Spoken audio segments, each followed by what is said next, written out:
Okay, so go ahead, Scott. Thank you, Ashley, and good afternoon or morning to all of you. Thanks for joining us. This is our first Zoom meeting, which is pretty exciting, and I think you can tell that I haven't been to the barber in about 4 months.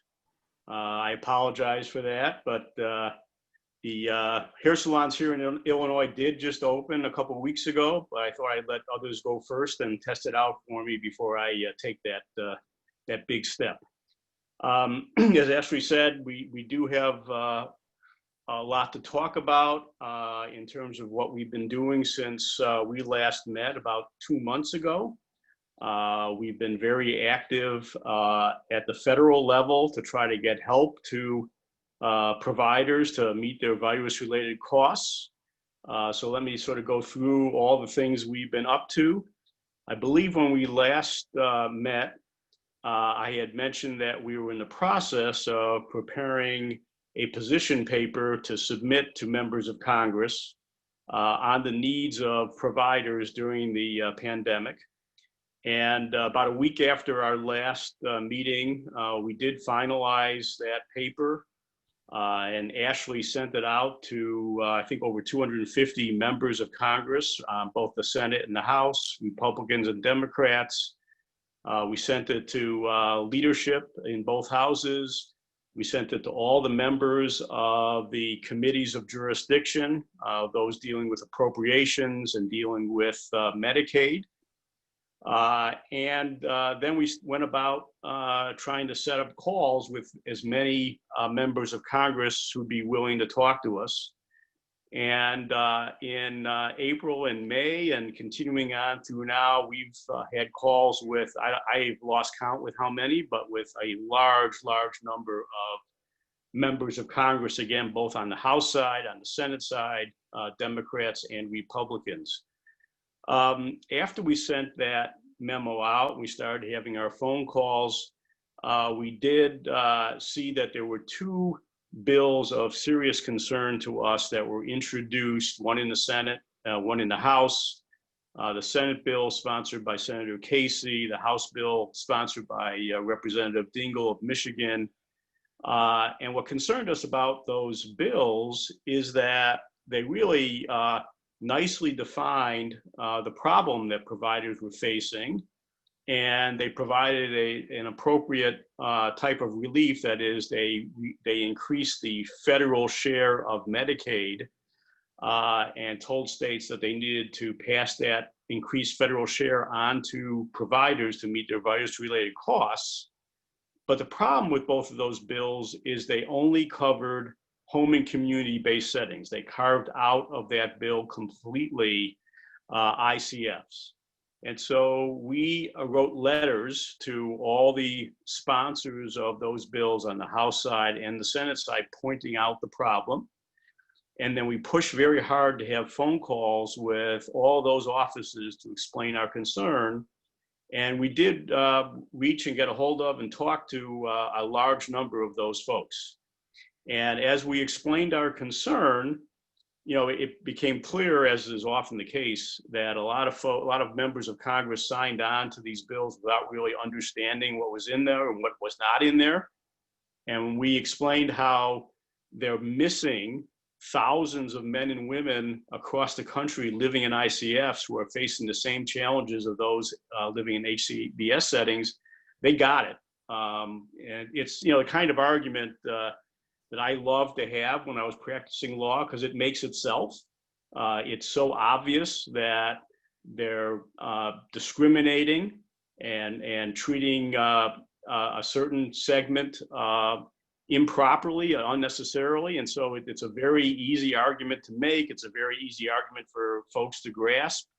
And we received, you know, that people were very receptive to it. And then, you know, what happened next was the House, as you all know, passed the HEROES Act. And when we went through and looked at the Medicaid provisions there, this provision that concerned us, that helped only HCBS settings and carved out ICFs, found its way into the HEROES Act. So again, we went out and reached out to as many members of Congress and senators' offices as we could to, express our concerns and to say, look, either include ICFs in this very same provision, so they get the very same relief, or have a companion provision that does the same. But we are dealing with folks who, live in ICFs. They've chosen ICFs. During this pandemic, they're facing the very same problems, very same challenges as folks living in HCBS settings. Providers have increased costs for PPE and personnel, and those costs need to be covered by the federal government increasing Medicaid funding to the states, because the states are in no position to do it with their own budget concerns. In that process, we actually had one of our TFC members who lives in Speaker Pelosi's district reach out to Speaker Pelosi, and we were able to get a call a few weeks ago with her top health care aide, explained the problem to him. He fully got it. He said he would look into it. And we actually have another call with that office scheduled for, I believe it's Monday morning, to see where things stand on that score. We also were able to reach out to Leader McConnell's office and had a great call with that office, the healthcare aide in that office. Again, explaining to him our concerns. He was totally supportive of the notion of choice and totally supportive of the idea that, everybody during this time needs to be helped. We need to put aside debates about where folks ought to be living and instead help everybody that needs help. In addition to that, you may probably have all seen that Vice President Biden's campaign issued his policy statement on disabilities. We read through that very carefully. We had a number of concerns about it, having to do with how they plan to deal with guardianships, how they focused on HCBS settings and seemed to denigrate ICFs and other more congregate settings, and also how they plan to deal with 14C of the Fair Labor Standards Act. So we prepared a letter to the Biden campaign outlining those concerns. I hope all of you have seen it. I know all these things I'm mentioning that we've sent to members of Congress and to Vice President Biden, Ashley has posted on our website and on Facebook, so I'm hoping all of you have seen it. We had not heard back yet from the Biden campaign, but we will keep on that and keep pushing for a response. In addition, we were able to reach out to Senator Casey's office with respect to his Senate bill, which ended up, as I mentioned, in the HEROES Act, and had a good conversation with his office. He then, as I hope you've seen, wrote me a letter that highlighted all the legislative initiatives that he's sponsored on behalf of folks with disabilities. But he really, in that letter, did not address our concerns. And so I wrote him a letter back, which again, Ashley has circulated and posted, that goes into detail about the bill he's proposed for ICFs, to help ICFs, and the bill he's proposed to help HCBS, and pointed out specifically how he is not treating the two the same, how he's favoring the HCBS settings by providing a more efficient way of getting funds to those providers, and by providing that those additional funds are going to continue for at least a year, whereas the funding mechanism he's provided for ICFs requires HHS to set up a cumbersome new bureaucracy, a payment system, and also only provides funding through the end of this current federal fiscal year, which ends on September 30th of this year.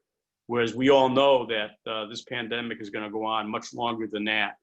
And the expenses for ICF providers relating to the pandemic are going to go on way past September 30th. Again, we haven't yet gotten a response from Senator Casey's office to my letter, but we're going to stay on that. And then There was one other thing, Ashley, I meant to mention. I'm not, I'm drawing a blank. Oh, we did have a conversation yesterday with a legislative aide on the Senate Finance Committee, the healthcare advisor to that committee, an aide to Senator Grassley. Because as you all know, earlier this week, HHS finally came out with a plan to disperse funds to Medicaid providers from the Provider Relief Fund that was established in the CARES Act way back in March. And HHS quickly got out funding to Medicare providers, but has not gotten out a penny to Medicaid providers. And fortunately, Senator Grassley and other leaders of both House and Senate about a week ago wrote HHS and said, hey, you need to tell us what your plan is to get this money out to Medicaid providers, and you need to do that quickly.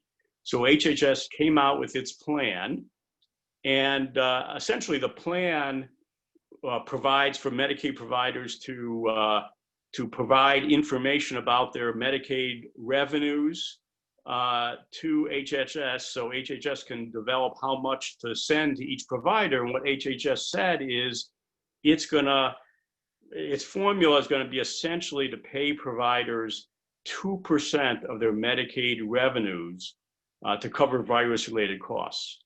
And as probably all of you know, Ashley sent out to our provider members a survey right after we saw that, asking you whether that comes anywhere near meeting your needs, both in terms of increased costs and lost revenue as a result of the virus.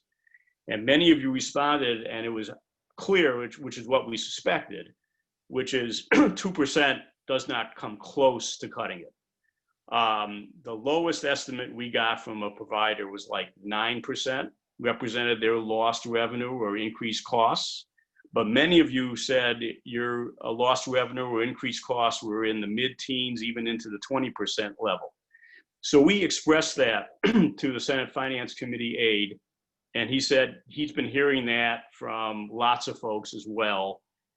They're aware of it, and they will certainly take that into consideration in the next virus relief package that the Senate takes up.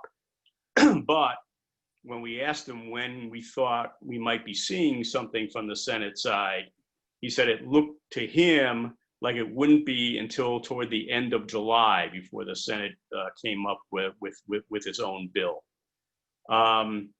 So that's where things stand. That's a brief summary of all that we've been up to. We're going to continue our calls with members of Congress. We're going to continue to monitor what is happening in the House and what is happening in the Senate, and to keep providing our input. What I found really interesting about all of this process over the last 2 months, and I'm not going to say there's any silver lining to this pandemic, but it's just sort of interesting that because there are no in-person meetings going on in DC with congressional offices, everything's being done by Zoom or a conference call.